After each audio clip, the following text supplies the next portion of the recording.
Hello friends, welcome back to my channel. இன்னைக்கு நம்ம சேனலில் பிசிபெலபாத் பவுடர் எப்படி செய்கிறதுன்னு பார்க்கலாம். ஆல்ரெடி நம்ம சேனலில் நார்மல் அரிசிலையும் மில்லட்லேயும் எப்படி பிசிபெலபாத் செய்கிறதுன்னு போட்டிருக்கேன். பார்க்கலன்னா மறக்காமல் செக் பண்ணி பாருங்கள். இந்த பவுடர் செய்ய தனித்தனியாக எல்லா இன்க்ரீடியன்ஸும் வறுக்க போகிறோம். 4 டேபிள் ஸ்பூன் தனியா எடுத்து ராஸ்மெல் போகிற அளவுக்கு நல்லா வறுத்து எடுத்துக்கோங்க. பாருங்கள், இந்த அளவுக்கு வறுபட்டதும் நம்ம இதை ஒரு பிளேட்டில் ஆற வச்சுக்கலாம்.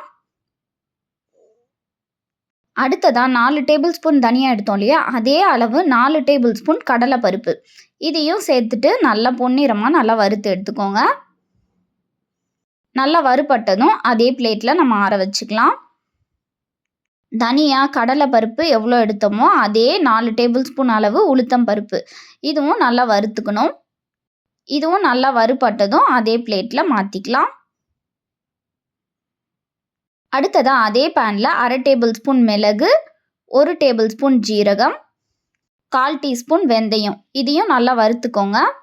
இதுவும் நல்லா வறுபட்டதும் அதே பிளேட்டில் நம்ம ஷிஃப்ட் பண்ணிக்கலாம். இப்போ அதே பேனில் 2 சின்ன துண்டு பட்டை, 4 கிராம்பு, 1 ஸ்பூன் வெள்ளை எள்ளு, 2 ஸ்பூன் கசகசா.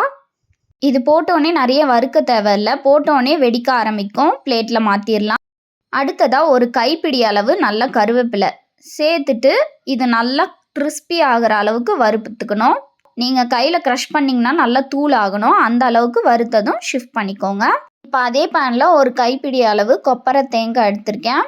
இதுக்கு பதிலாக நீங்கள் டெசிகேட்டட் கோகோனட் பவுடர், கோகோனட் தூள் கூட எடுத்துக்கலாம். இதையும் நல்லா வறுபட்டதும் அதே பிளேட்டில் ஷிஃப்ட் பண்ணிக்கலாம்.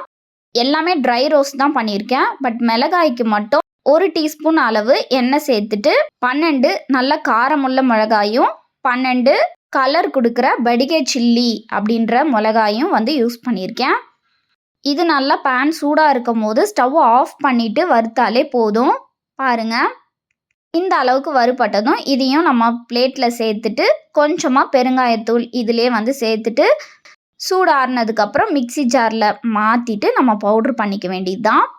இதில் கொப்பரை தேங்காய் போடாமல் நம்ம பவுட்ரு பண்ணி வச்சிட்டோன்னா 3 months வரைக்கும் வெளியவே வச்சு ஸ்டோர் பண்ணலாம்.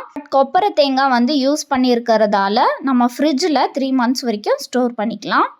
அரைச்சதுக்கப்புறம் இந்த மாதிரி ஒரு பிளேட்டில் நல்லா சூடு ஆறுனதுக்கப்புறம் கொட்டி வச்சுட்டு அதுக்கப்புறம் நம்ம ஒரு ஏர்டைட் டப்பாவில் போட்டு ஸ்டோர் பண்ணிக்கலாம். அடுத்ததாக நம்ம சேனலில் சாம்பார் பொடி எப்படி செய்கிறதுன்னு பார்க்கலாம். இந்த வீடியோ யூஸ்ஃபுல்லாக இருந்தாலும் இல்லை பிடிச்சாலும் வீடியோ மறக்காமல் லைக் பண்ணுங்கள், சப்ஸ்கிரைப் பண்ணுங்கள், பெல் ஐக்கானையும் கிளிக் பண்ணி வச்சுக்கோங்க. அப்போ தான் நான் போடுற வீடியோஸோட நோட்டிஃபிகேஷன் உங்களுக்கு வரும். தேங்க்யூ.